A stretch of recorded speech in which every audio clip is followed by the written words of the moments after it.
Bienvenidos, bienvenidas al canal del Poder Judicial de la Federación. Hoy vamos a hablar de las propuestas de reforma y en particular del tema becas. Y me da muchísimo gusto que nos acompañen en este programa. Andrea Pozas, bienvenida, investigadora del Instituto de Investigaciones Jurídicas de la UNAM. Qué Muchas gusto. gracias. Qué gusto que nos acompañes. Andrea, también nos acompaña Mauricio Padrón Inamorato. Él es secretario académico y además investigador del Instituto de Investigaciones Jurídicas de la UNAM. Bienvenido. Muchas gracias. Mauricio, qué gusto.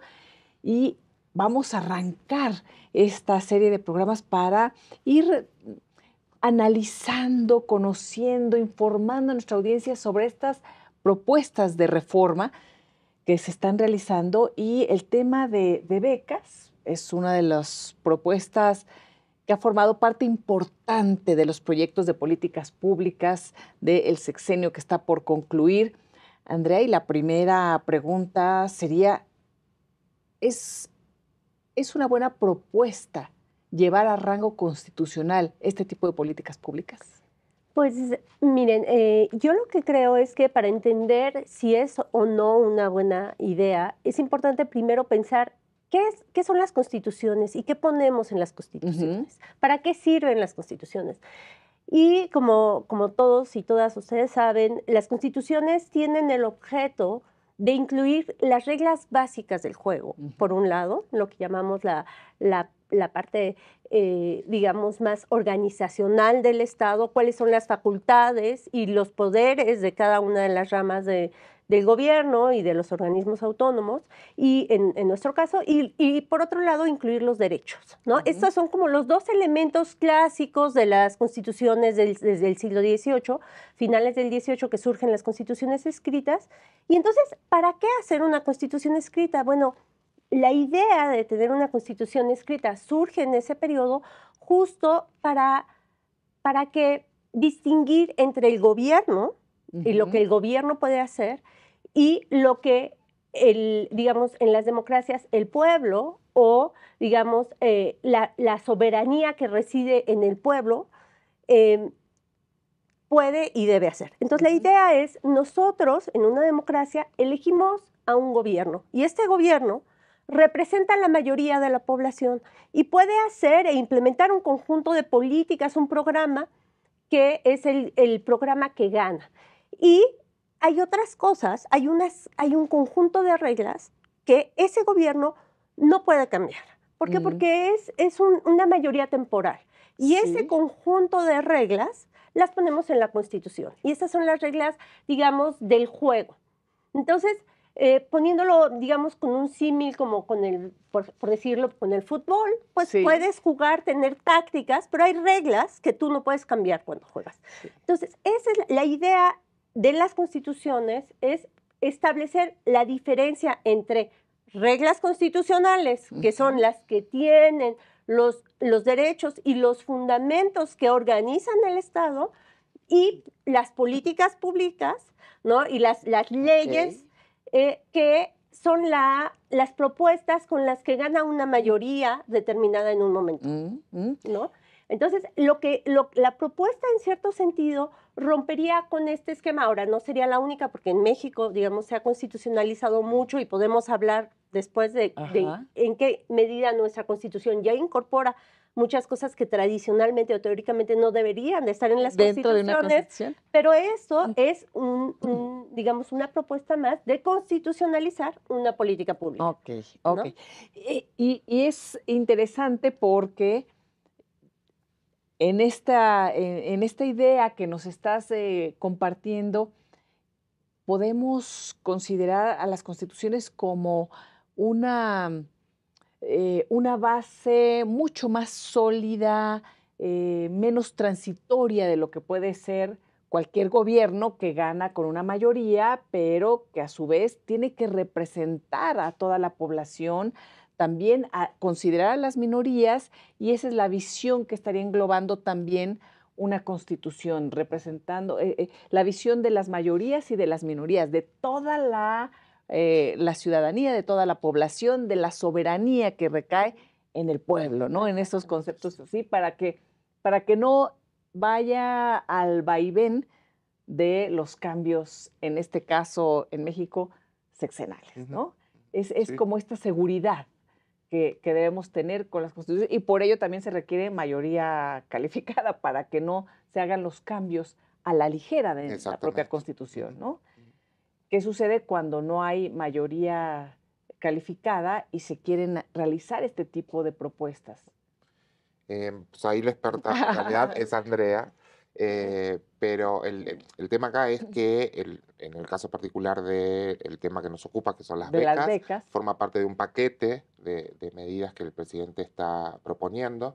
Y el tema es ese, que implica una reforma constitucional, por lo tanto, en términos legislativos, necesita una mayoría determinada para poder aprobar. Ujú, ujú. Y es un poco lo que lo que se está discutiendo. Pero yo creo que más allá de la parte técnica, digamos, en términos de los procedimientos legislativos, tiene que ver con qué está detrás de esto, qué está Sí. detrás de las propuestas que se están haciendo. ¿Y qué está detrás de esas Bueno, propuestas? el tema, en el caso particular de las becas, Ajá. esto que decía Andrea, de llevar una política pública, bueno, en este caso, más que una política pública, es un programa que formaría parte de una política más global. Ok. Tiene que ver con, el presidente está proponiendo que se le otorgue becas a las personas de entre 18 y 29 años de edad que en determinado momento no estén trabajando y tampoco estén estudiando, y se le otorgue esta beca para que puedan empezar a tener algún tipo de experiencia para insertarse luego en el mercado de trabajo. Ujú. En la propuesta se habla de, bueno, de la edad, se habla del monto, es un monto de hasta un salario mínimo vigente, un salario mínimo general vigente al momento de la aplicación. Y en algún momento de la propuesta se habla de que esto sirve para capacitación de los jóvenes para la inserción posterior al mercado de trabajo. Y eso nos lleva entonces a hablar de estas cosas que están en el trasfondo de la propuesta y que Sí. tiene que ver con varios elementos que podemos ir Desglosando, pero desglosando por de a ejemplo, poco. así en Uno tiene que general. ver con la edad que se está manejando, Sí. que cuando uno revisa la realidad de los mercados laborales, en México en particular, no queda muy claro si ese grupo de edad de 18 a 29 años es el grupo de edad objetivo de un programa de este tipo. Sí. Ya, si quieren, luego podemos platicar de eso. Segundo, tiene que ver con esta idea de la capacitación de los jóvenes para la inserción posterior al mercado de trabajo. Y ahí, y Andrea es la experta en temas constitucionales, el tema este de la capacitación está regulado ya en el artículo 123 de la Constitución y también en la Ley Federal del Trabajo, y tiene criterios muy específicos para entender cómo se tiene que implementar el tema de la capacitación laboral, y entonces tiene plazos determinados. Por ejemplo, dice, la Ley Federal del Trabajo dice que la capacitación no puede ser mayor a 3 meses, que en algunos casos, sobre todo para puestos más de tipo directivo, puede llegar a 6 meses en los programas de Ajá. capacitación. Una vez concluido eso, si el empleador decide que la persona continúa, entonces continúan en calidad de contrato indeterminado. Entonces, hay otras implicaciones que tienen que ver con la ley secundaria en este caso, que es la Ley Federal del Trabajo, pero también con la propia Constitución, con el propio artículo 123. Y luego hay otro tema que tiene que ver con el origen de la propuesta. Y para mí, el origen de la propuesta tiene un grado de estigma y de prejuicio hacia la población joven. ¿La propia porque propuesta habla la es propuesta, estigmatizadora? sí, porque habla de que ese programa lo que busca es mantener a los jóvenes lejos de la delincuencia. Y entonces, claro, ya se está prejuzgando que ese exactamente. grupo puede ser... Entonces tiene un grado de prejuicio y un grado de discriminación Sí. que a mí en lo particular me pone un poco nervioso. Sí. ¿Es el programa Jóvenes Construyendo el Futuro? Ujú. Sí. Así lo conocemos Así es, así existe hasta ahora. coloquialmente, Sí, sí, sí. esta propuesta de becas.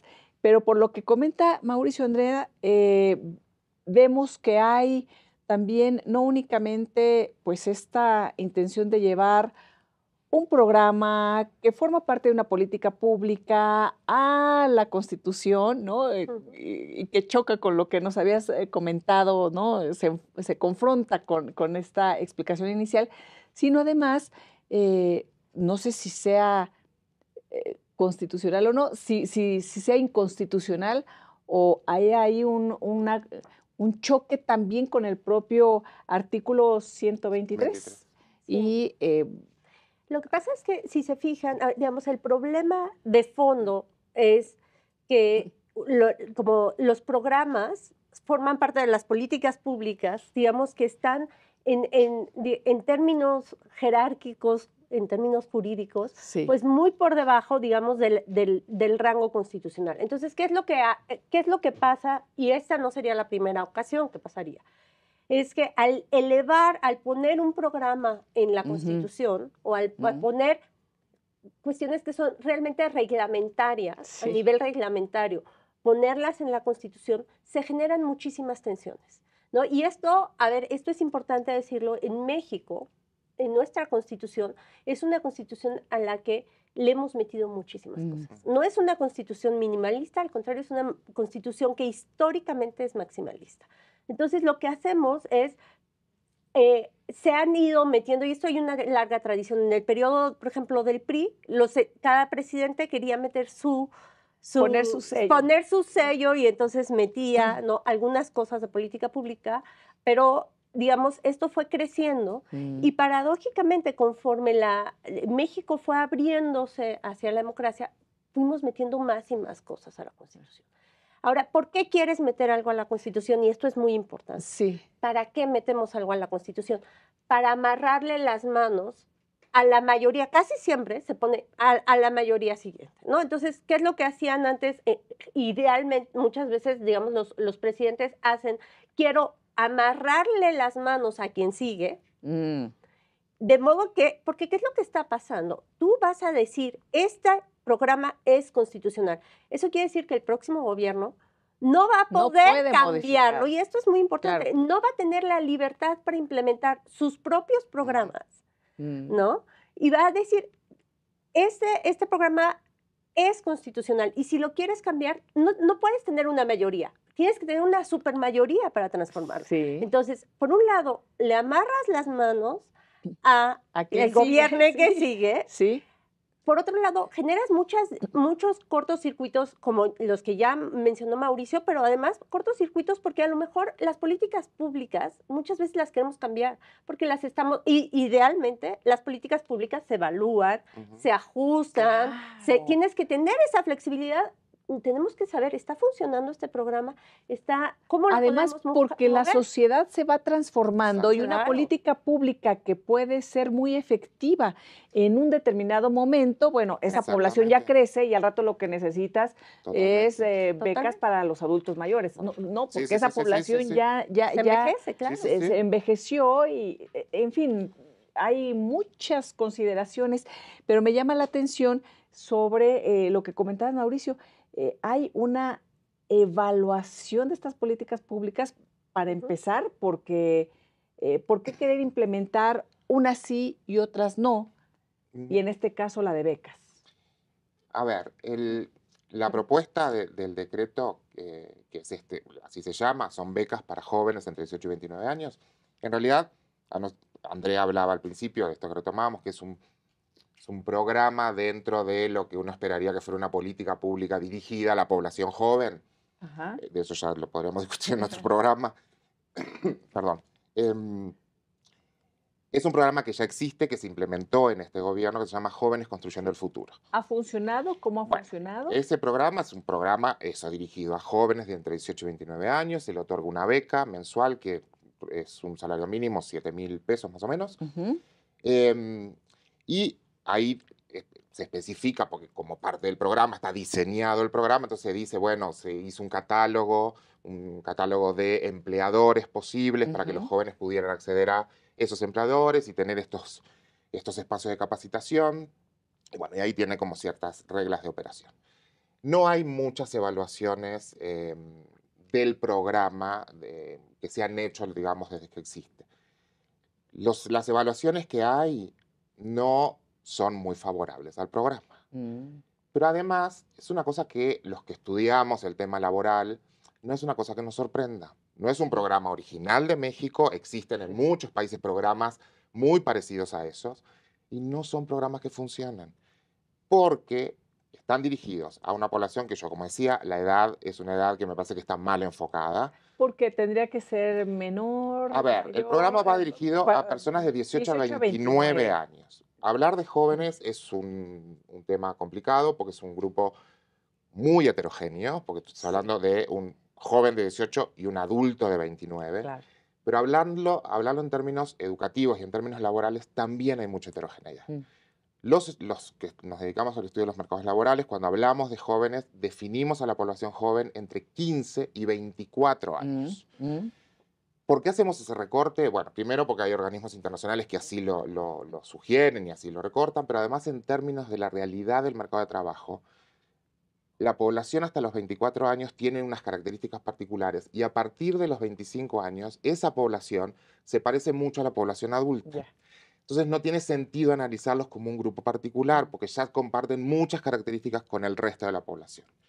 Hablamos de una realidad laboral de jóvenes que tiene una tendencia histórica muy particular, con tasas de desocupación de los jóvenes que doblan o triplican la de los adultos, condiciones de trabajo muy precarias, una tasa de informalidad muy alta, una rotación muy importante en los puestos de trabajo.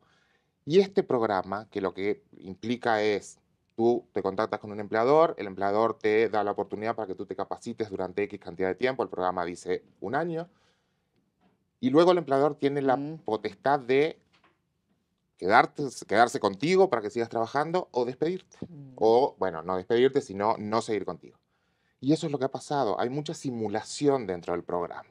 Sí. Y entonces lo que hay es mucha rotación. Los jóvenes que logran luego del programa insertarse en el mercado de trabajo fuera del programa, lo hacen en las mismas condiciones que el resto de los jóvenes, en condiciones precarias, de informalidad, con bajos salarios. Entonces el programa no tiene los resultados tan exitosos que se esperaba. Puede tener un resultado marginal exitoso, pero no el resultado global. ¿Por qué querer incluirlo? Bueno, ¿por qué seguir con esos programas? ¿Por qué querer incluir? Es un tema de lo que comentaban hace un momento, como lo veíamos en sexenios anteriores, de imprimir un sello. O sea, es un tema de yo voy a dejar esto en la Constitución, o es también un tema de jóvenes, yo los quiero, los ayudo y vean cómo además voy a elevar esto a rango constitucional para que ya no les puedan quitar esta beca que se la merece, aunque haya simulación y aunque la mayoría de las evaluaciones no sean positivas. ¿Cuál es el fenómeno general, digamos? Yo creo que es importante saber que este paquete de reformas se da en una coyuntura electoral, ¿no? Y no podemos obviar esto, ¿no? Entonces, y viene en un paquete.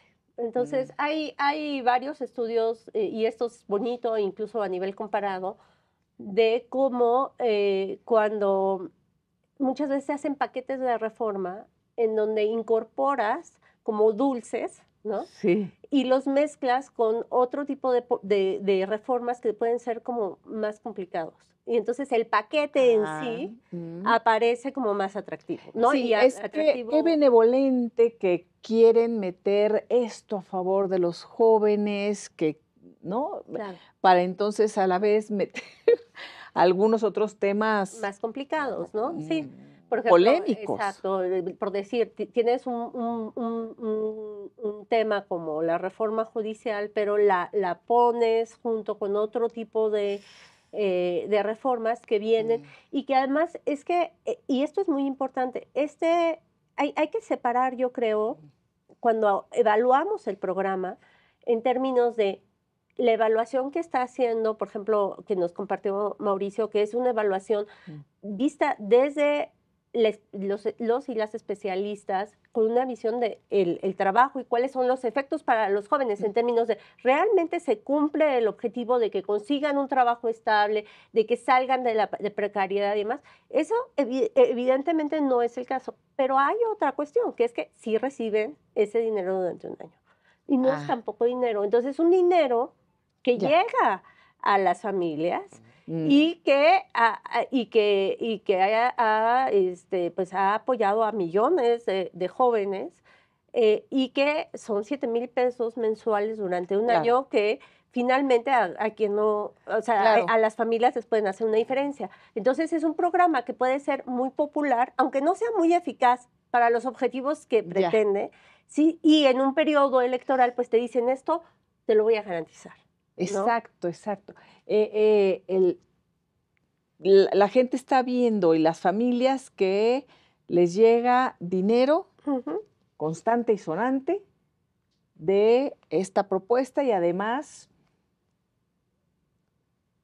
te voy a garantizar que no te van a quitar este dinero en los próximos sexenios porque va a seguir este programa, ¿no? Es efectivísimo.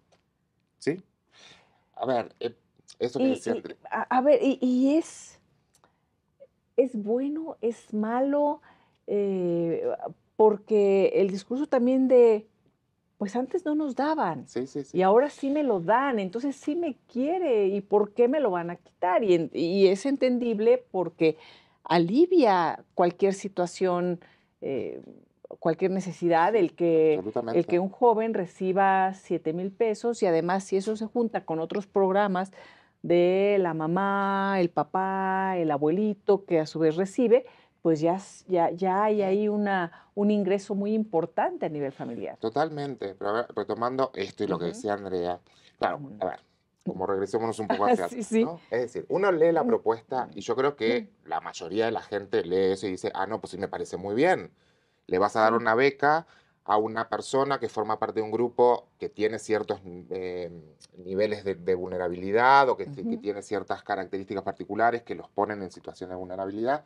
Por supuesto, yo no estoy en principio no estoy en contra de eso, de pensar en estas poblaciones y apoyarlos. El problema es cuando uno hace un análisis un poco más desagregado y un poco más profundo.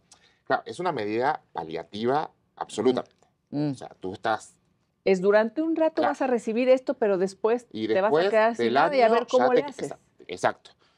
Y entonces tú argumentas diciendo que es una realidad además de los jóvenes, que en general les cuesta mucho insertarse en el mundo del trabajo por la falta de experiencia.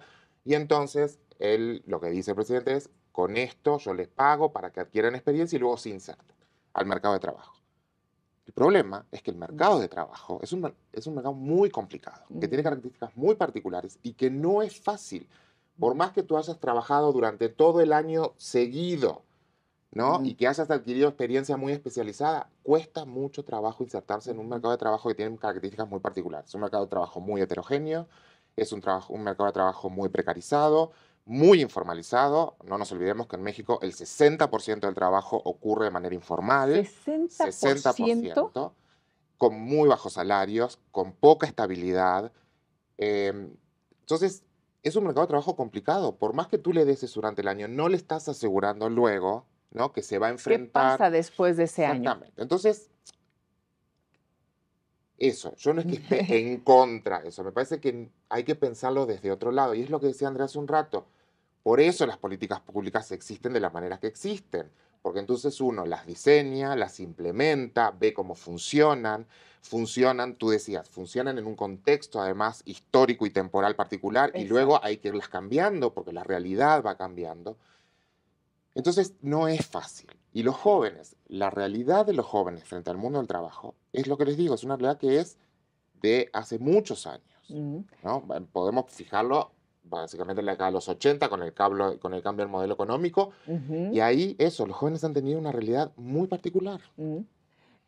Lo interesante sería tener toda esta evaluación, esta visión para que este ingreso, este dulce dentro del dulce, ¿no? De te doy esto por un año y después quién sabe cómo te va a ir y quién sabe qué vas a hacer, que eso pudiera tener un sustento que te dé algo mejor y a largo plazo, ¿no? Porque al final del día las políticas públicas, por supuesto, tienes un recurso, un dinero importante de los impuestos que se va a destinar a esto y no nada más es qué bueno soy porque te voy a dar esta parte de este recurso, sino cómo se podría haber utilizado ese recurso de nuestros impuestos en algo mejor. O sea, Sí, sí. Esa es la- ¿está funcionando o no está funcionando? Y además no únicamente la evaluación de esa política pública, sino qué funcionaría mejor o qué hubiera funcionado mejor en lugar de esto para utilizar de mejor manera los impuestos de todos los mexicanos y las mexicanas, ¿no? Creo que Absolutamente. esa es una visión como Totalmente. que tendríamos que considerar más allá de el efectivismo político electoral, lo Claro. podríamos llamar así. Sí, sí. Claro. Sí. No, totalmente, porque digamos, lo que es más importante y, y, y, y- y realmente hay que empezar de la premisa de que tenemos pocos recursos. Los recursos son finitos. Sí. Nuestro estado, México, tiene pocos recursos. Ujú. Y entonces las políticas públicas tienen que ser muy bien pensadas. No es fácil hacer política pública, tienes que implementar programas, evaluarlos, cambiarlos y tienes que tener las herramientas para poder hacerlo. Y entonces, paradójicamente, algo que parece que es en pro de una población que requiere de programas, de políticas públicas y demás, al constitucionalizarlo, lo rigidizas. Y al rigidizarlo, tienes menos herramientas para mejorarlo, para hacerlo más eficaz y para responder. Entonces, en este caso, la constitucionalización del programa, lejos de ser algo que pueda ayudar a la población que pretende ayudar, puede, digamos, terminar teniendo un efecto contrario. ¿Por qué? Porque vamos a tener menos flexibilidad. ¿Para qué? Para implementar políticas públicas que puedan, con base en lo hecho, evaluar y decir, bueno, tenemos que cambiar aquí, cambiar acá, modificar. Entonces, digamos, tiene un carácter paradójico, porque podemos creer que es algo positivo Sí. y sin embargo puede terminar teniendo efectos negativos. Vamos a hacer una pausa y ahorita regresamos con esta interesantísima charla para conocer un poco más de los efectos que ha tenido este tipo de políticas públicas, en particular el tema de las becas, y hacia dónde tendríamos que ir, incluso a nivel constitucional. Comentabas, Andrea, de esta constitución que se le han agregado y agregado y agregado, ¿no?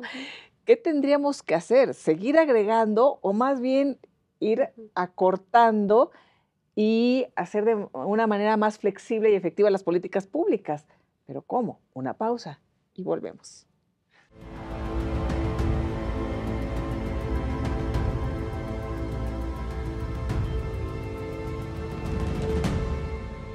Continuamos con esta charla sobre las becas, las propuestas de reforma que están sobre la mesa y bueno, hablábamos de temas muy sorprendentes, de cómo no se han realizado las evaluaciones suficientes o considerando las evaluaciones que están en donde no es la mejor política pública o no ha sido con los alcances, por lo menos con los que se muestra en el actual gobierno, y no solo eso, sino se quiere llevar a rango constitucional, porque al final del día es una política pública muy efectiva para una temporada además electoral.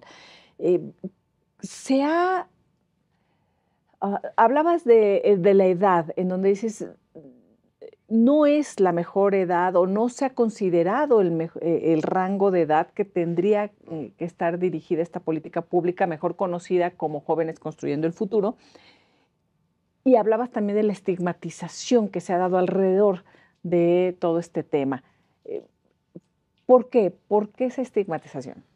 A ver, bueno, estuvimos hablando de la política pública, Sí. ¿no? El tema de la Constitución, Sí. pero nos falta una variable, digamos, Sí, o un Mauricio. dato, más que una variable, un dato que no manejamos desde el principio y que es bueno incorporarlo ahora, porque la propuesta, nosotros decíamos, es para jóvenes de 18 a 29 años, pero en realidad tiene un candado, no es para todos los jóvenes de 18 a 29 años, sino que son para aquellos jóvenes que en el momento, en determinado momento, no estén estudiando y no estén trabajando.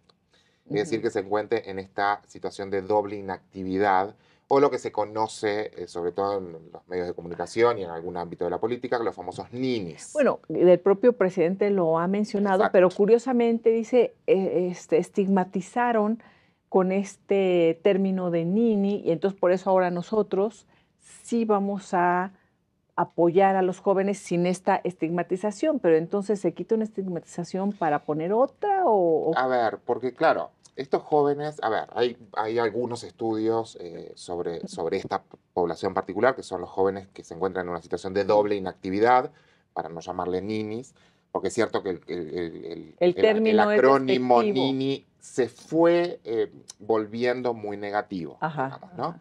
En realidad el surgimiento del acrónimo en realidad tiene que Es ni ver con, estudia ni con trabaja, una situación de ¿no? unos jóvenes particulares que surgen en Inglaterra, en Reino Unido, para indicar que había un grupo de jóvenes que en un momento no estaban está. ni estudiando, ni recibiendo capacitación, ni trabajando. Ok. Y para identificarlos, para ser objeto de una política o de un programa, Ujú. entonces se los denominó, en realidad en Inglaterra se los denominó estatus cero, y luego se fue transformando. Luego eso, bueno, por supuesto que se fue estigmatizando. Pero la política, para mí, la propuesta, tiene este rasgo, digamos, de estigma y un poco discriminatorio, porque dice que es para alejarlos, no me acuerdo exactamente cómo dice, pero es para alejarlos de situaciones de criminalidad. Así dice en la Así dice la iniciativa, propuesta, en la la propuesta iniciativa, de sí. reforma. Algo así, más o menos. Mm. Entonces tú, claro, lo primero que surge cuando tú lees de eso es decir, ¿y por qué entiendes que una persona Va a que en ser un criminal. momento no estudia y no trabaja se va a volver un criminal? Sí. Bueno, después Sí. podemos hablar de la situación de México, pero después eso es otra cosa. Pero además, esto que yo le decía, estudios, hay algunos estudios sobre el tema. De hecho, yo coordiné con otra colega un libro hace muy poco tiempo que tiene que ver con el estudio de los ninis en 14 países de América Latina. Ah. Y uno de esos estudios que analiza, hace un estudio longitudinal, lo que dice es que los jóvenes que se encuentran en situación de doble inactividad, en realidad están por un periodo corto de tiempo en esa situación. Y en general son jóvenes que dejaron de estudiar por alguna razón y están en búsqueda de trabajo. Y entonces la cuarta parte de los jóvenes pasan 3 meses en esa situación, luego aumentamos al 50% que están entre 3 y 6 meses en esa situación, y luego el resto se distribuye a lo largo, llegando al máximo de estar 1 año en una situación.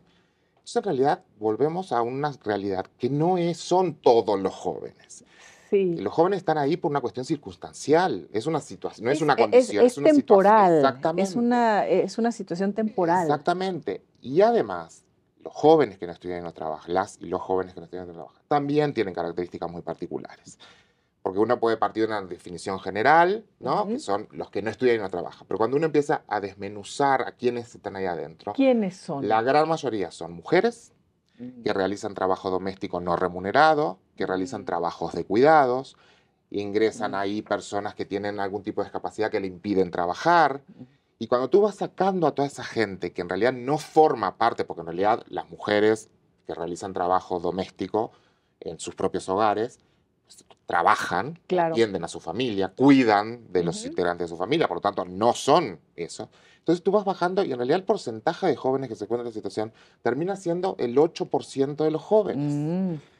Y de ese 8% pasa eso. Muchos van a estar 3 meses en esa situación hasta que consigan insertarse o volver a la educación, ¿no? Otros van a estar entre 3 y 6 meses. Entonces el programa está mal dirigido. Y habría que analizar el efecto de ese programa, ¿no? ¿Está ayudando o está afectando a que, por ejemplo, estaba pensando, si es una situación temporal de 3 meses aproximadamente, de acuerdo al estudio que realizaron, ¿qué sucede cuando tú a un joven en esa circunstancia le das este ingreso por cuánto tiempo? ¿Un año? 1 año.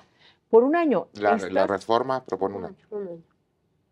Estás coartando su posibilidad de buscar un trabajo mucho más estable por darle tú esta beca durante ese tiempo tan largo, cuando en realidad en 3 meses generalmente hay movilidad de Bueno, en población. realidad no estarías coartando porque el joven tiene la posibilidad de buscar y si encuentra trabajo pues tendrá que renunciar a la beca, ¿no? Sí.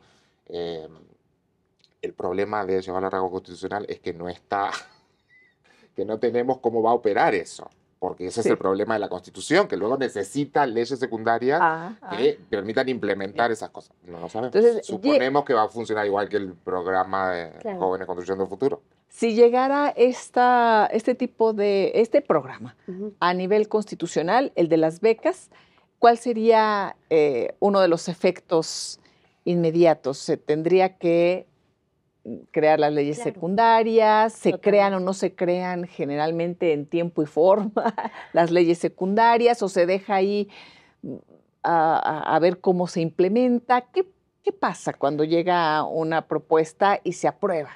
El problema, digamos, que tenemos es, idealmente, la Constitución, como decíamos, se toca poco, tiene estas reglas básicas, estos principios y, digamos, los derechos, y tú, nuestros legisladores y legisladoras deberían de estar básicamente generando leyes, ¿no? Leyes secundarias y moviendo en ese rango. Ahora, el problema en México es que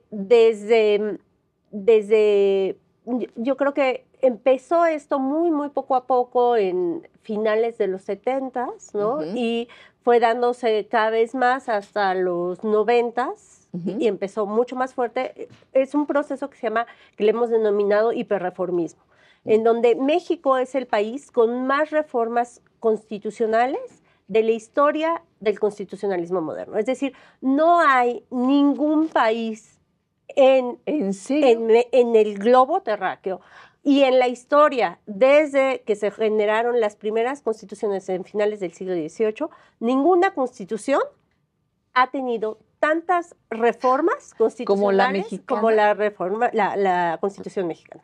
Entonces, ¿qué es lo que ha pasado? Digamos, por eso es importante entender cómo hemos utilizado en México la Constitución. ¿Como ley secundaria? Es muy curioso, porque por un lado ha habido, yo creo que a raíz, digamos, de cuando se fue terminando el periodo hegemónico, del PRI, y después, digamos, lo que hicieron los tres partidos que tenían más poder en su momento, que era el PRI, el PAN y el PRD, era negociar, y esas negociaciones, una vez que las lograban, decías, no quiero que la mayoría, otra vez, no quiero que la mayoría la toque. Que los siguientes lo toquen. Exacto, entonces ese acuerdo lo constitucionalizamos, y entonces ya nadie lo puede tocar. Y así se fue generando la transición a la democracia y se fueron constitucionalizando muchos pactos.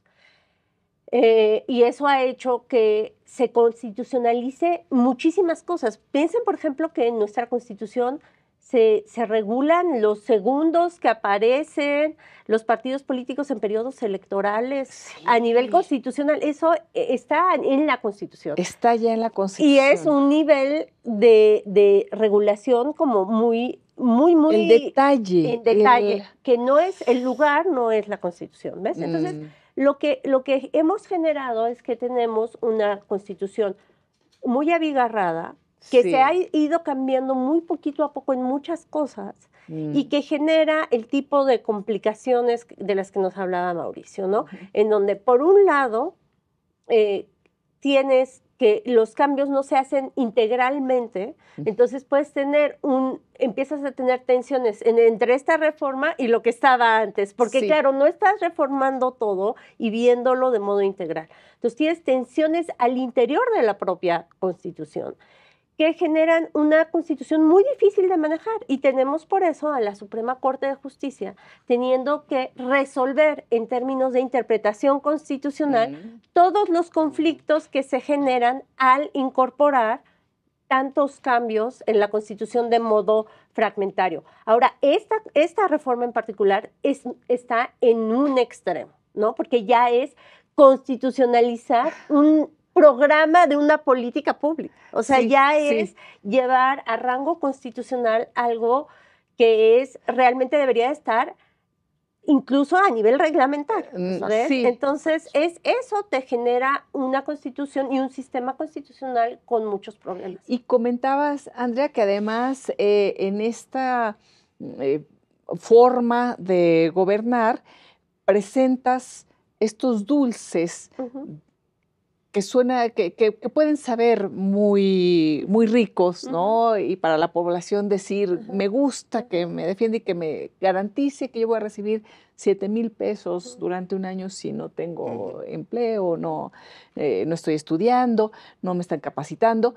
Pero dentro de estos dulces se incorporan también otras cosas increíbles o mucho más complicadas o polémicas. Pero me decías que también está, por ejemplo, propuesto a elevar a rango constitucional el tema de los vapeadores, por poner un ejemplo. Sí, exactamente. O sea, lo que estamos teniendo en este paquete y que es algo que, bueno, pues que van a trabajar con cada uno de los programas de la serie, es que tenemos propuestas de muy distinto índole, que es incorporar cuestiones que realmente no deberían de estar en la Constitución y que tienen que pensarse muy bien. Y los cambios, y desde mi punto de vista, lo que es más importante es que la población, digamos que las y los ciudadanos, entendamos que elevar a rango constitucional, incluso algo con lo que estamos de acuerdo, no necesariamente es bueno. Eso es lo que yo quisiera, como el mensaje que entendiéramos. Hay una especie como de fetichismo con la Constitución, de decir, es que si algo es bueno, tiene que estar en la Constitución. No, hay muchas cosas que son buenas, que es bueno que no estén en la Constitución. Y entonces pensar, ¿qué queremos que esté en nuestra Constitución y qué no queremos que estén en nuestra Constitución? Y yo sí creo que es importante que entendamos que incluso personas que estén de acuerdo con esta política pública no deberían de necesariamente estar de acuerdo con que se eleve a rango constitucional. ¿Por qué? Porque le genera un candado que le imposibilita mejorar, adaptarse y generar mejores, digamos, tener mejores resultados, ¿no?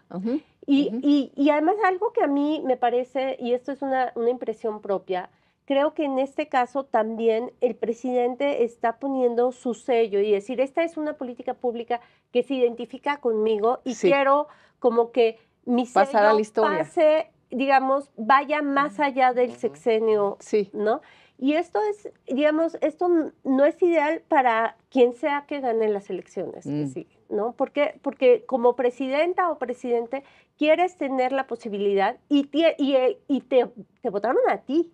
Tú vas a ser quien obtuvo la mayoría. Entonces, tú como recién persona electa debes de tener la posibilidad de implementar tus programas y tus políticas públicas porque tú, ya no el presidente anterior, tú eres quien lo representa a la mayoría, ¿no? Entonces, en ese sentido también me parece que es, digamos, incluso que la presidenta o el presidente siguiente quiera seguir con estas políticas públicas, tiene que ser su elección. Y al elevarlo al rango constitucional, le ata las manos.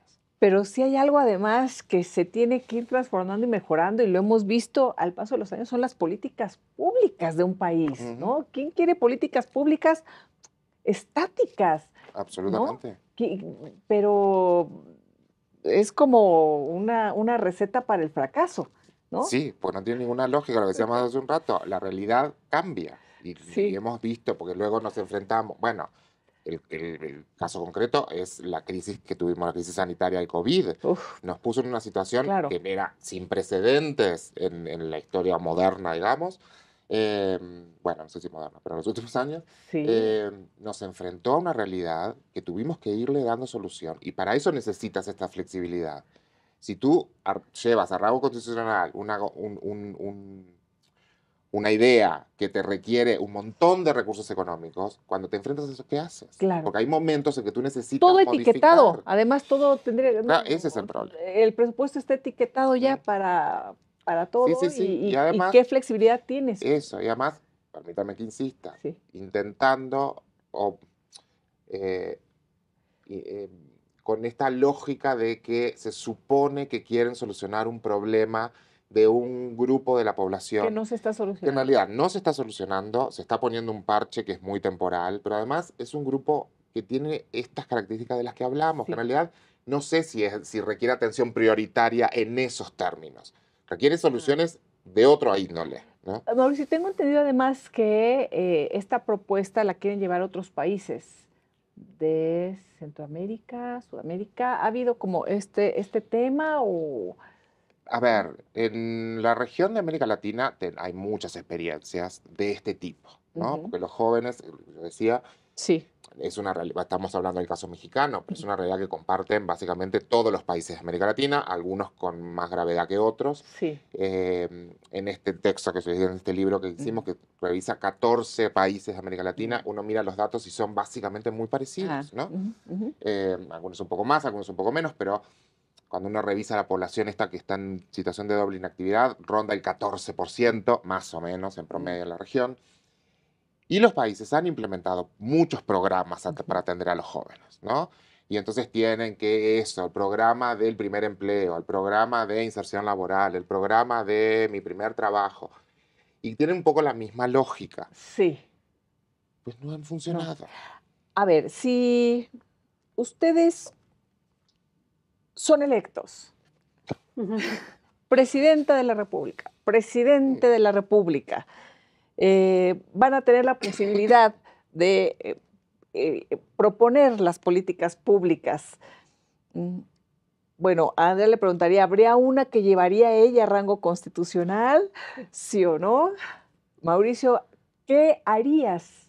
¿Qué política pública propondrías en lugar de las becas o lo que conocemos como jóvenes construyendo el futuro? Y estoy extendiéndome la pregunta para que puedan pensar, porque sé que tendrán que reunir a su gabinete y eso va a ser un trabajo de mucho pensar, pero así de bote pronto, ¿alguna idea o algunas ideas? Bueno, primero, por suerte, Presidente, primero no puedo ser presidente por una cuestión constitucional, además, presidente Padrón, porque no soy nacido en México, soy mexicano, pero de origen extranjero, por lo tienes tanto, doble nacionalidad. sí, Sí, no puedo ser presidente, ok. por suerte. Em, pero Sí, bueno, pero en si este se imaginario. reformara si Sí, Andrea sí, sí. reformara la Sí, sí, Constitución. sí. Presidente Padrón. Entonces, a ver, a mí me parece que lo primero que hay que sentarse a discutir, a pensar y a diseñar es una política laboral. Mm, México tiene una deuda histórica con las y los trabajadores en este país porque no ha sabido diseñar e implementar una política laboral. mm, Tenemos programas, muchos programas de distintos tipos, de mm. distintos niveles, federales, estatales, que han intentado como ir solucionando. Ahora hay un atisbo, digamos, de poco de ir intentando cambiar algunas de estas deudas, digamos, y que tiene que ver con la reforma al sistema de justicia laboral, Mm, que ese es un gran avance que ha tenido este gobierno y sí. eso hay que reconocerlo. Ya veremos cómo funciona, pero en principio es una gran cosa. Ujú, ujú. Pero no tenemos una política laboral, una política que piense en las condiciones de trabajo, en cómo se accede al mercado de trabajo, cuáles son los requisitos. Y eso es a lo que se enfrentan los jóvenes. Mm, Se enfrentan a un mercado, yo decía, es un mercado sumamente heterogéneo, un mercado muy precarizado, eh, que se ha precarizado, digamos, en las últimas décadas y por lo tanto enfrenta a las y los trabajadores a situaciones de precariedad importantes, con bajos salarios, mm. trabajos inestables que tienen mucha rotación y que además tienen esta cosa de el salarios muy empobrecedores, Sí. ¿no? A eso se enfrentan los jóvenes. Mm. Entonces, digo, que es una realidad que también tienen los trabajadores adultos, digamos, ¿no? Pero los jóvenes se van a insertar a eso. Y además, sabemos, porque los estudios así lo muestran, es que la educación no está funcionando como un mecanismo de ascenso laboral en este caso, que sería un ascenso social, pero, o de movilidad social Cosa que ascendente, digamos. sucedía hace algunas décadas, ¿no? El Exactamente, tema, siempre hablamos de la UNAM como exactamente. nuestros padres tuvieron la oportunidad de estudiar y entonces eso implicó una movilidad Sí, sí, social sí, sí. muy importante. Y eso no está funcionando. Mm, Tenemos una tasa muy alta de gente que tiene estudios de licenciatura que trabaja de manera informal. ujú, Em, Eso, y además tiene que ver con esta idea de que el trabajo dejó de ser, ya hace muchas décadas, dejó de ser esta forma, digamos, de acceder a otra serie de derechos, mm, ¿no? Justamente por la precariedad, por la informalidad. Entonces, los trabajadores, las y los trabajadores además de tener bajos salarios, un gran porcentaje no tiene acceso a la salud por medio del trabajo, no tiene acceso a la seguridad social, por lo tanto Así no es. tiene acceso a las pensiones no a las jubilaciones, pensiones por retiro y jubilaciones. Es decir, estamos en una situación muy compleja. Yo soy muy pesimista, no sé si es bueno o malo, pero soy muy pesimista con la situación actual y con el futuro, porque no veo que se estén implementando medidas. Es un tema muy complejo, además, porque tenemos actores muy diversos en el ámbito, digamos, del trabajo, que tienen que ver con el poder económico, que Claro. tiene un gran impacto, pero también entran en juego todas las relaciones internacionales, ¿no? Y las presiones internacionales también Sí. sobre México, sobre el Estado mexicano. Entonces, es un escenario complejo que yo no le veo por ahora que por lo menos los gobiernos y el gobierno actual tengan esta intención, digamos, de modificar cosas, aunque sean pequeñas, pero que vayan en favor de los trabajadores. ¿Tú reunirías a las mejores mentes para crear esta Básicamente. política Sí, laboral, sobre todo, integral y además con toda esta visión que toca el tema de seguridad, el tema, por supuesto, de educación, hablábamos para el tema de movilidad, no nada más lo laboral, en fin, y hay que no es sentar. nada más una idea, una ocurrencia No, y ahora ya llévemelo a rango constitucional. no, pero además hay que sentar a todos los actores. Hay Claro. que sentar a los empresarios o a los empleadores, hay que sentar a los sindicatos, hay que sentar a los trabajadores y hay que sentar al Estado. Bueno, Tarea que no es fácil, digamos, ¿no? pero que podría lograr el presidente Mauricio. Presidenta Andrea, nos queda ahí poco tiempo, pero sería importante conocer qué harías, cuál sería la propuesta. Yo creo que sí sería muy importante. Hace unos años, y esta no es mi propuesta para nada, la tenía Héctor Fix Fierro con Diego Valadez, impulsaban un proyecto que es un proyecto muy bonito, que les llamaban de reorganización constitucional. Y consolidación y reorganización constitucional. Y si hubiera las condiciones políticas, yo creo que valdría la pena hacer ese ejercicio, porque ¿qué es lo que proponían? Decían, bueno, nuestra constitución es una constitución que ha cambiado mucho y algunos de los cambios han sido para bien. O sea, pensemos que el INE, por ejemplo, tiene rango constitucional y fue algo muy importante. Entonces, yo lo que creo es que sería muy importante tener la posibilidad de ver integralmente a nuestro texto constitucional y ponerle orden, tratar de sacar las inconsistencias. Hay algunas inconsistencias muy flagrantes y muy serias dentro del texto constitucional. Sí. Pero bueno, para eso necesitaríamos condiciones políticas distintas, ¿no? Pero sí creo, y un ámbito no tan polarizado, que quiera, digamos, que quiera utilizar a la Constitución y meterla en el juego ordinario de la política. Digamos, para cerrar, yo diría que hay un autor que se llama Stephen Holmes que dice algo muy lindo, que es que no hay que pensar que la Constitución es negativa para las mayorías en el sentido de que les pone una camisa de fuerza, sí las limita, pero lo que hace es pone el marco dentro del cual podemos construir políticas públicas y las mayorías pueden construir políticas públicas eficaces y demás. Al no tener que estar todo el tiempo tratando de estructurar los cimientos, eso nos da la estabilidad que necesitamos, los cimientos que necesitamos para poder idealmente con la democracia las mayorías poder implementar esas políticas públicas que realmente pues respondan a las necesidades de las poblaciones objeto, ¿no? Pues ahí están algunas ideas y ojalá la próxima presidenta, el próximo presidente pueda considerar, porque hay personas muy dedicadas, hay estudios importantes, hay esfuerzos, hay ideas y pues ojalá se retomen y se consideren como los que aquí nos han presentado la investigadora del Instituto de Investigaciones Jurídicas de la UNAM, Andrea Pozas, también el investigador del Instituto de Investigaciones Jurídicas de la UNAM y secretario académico. Mauricio, muchísimas gracias por habernos acompañado, Gracias. Un placer, Andrea. muchas gracias. Y gracias por haber estado con nosotros. Vamos a seguir charlando sobre estas propuestas de reforma. Hasta la próxima.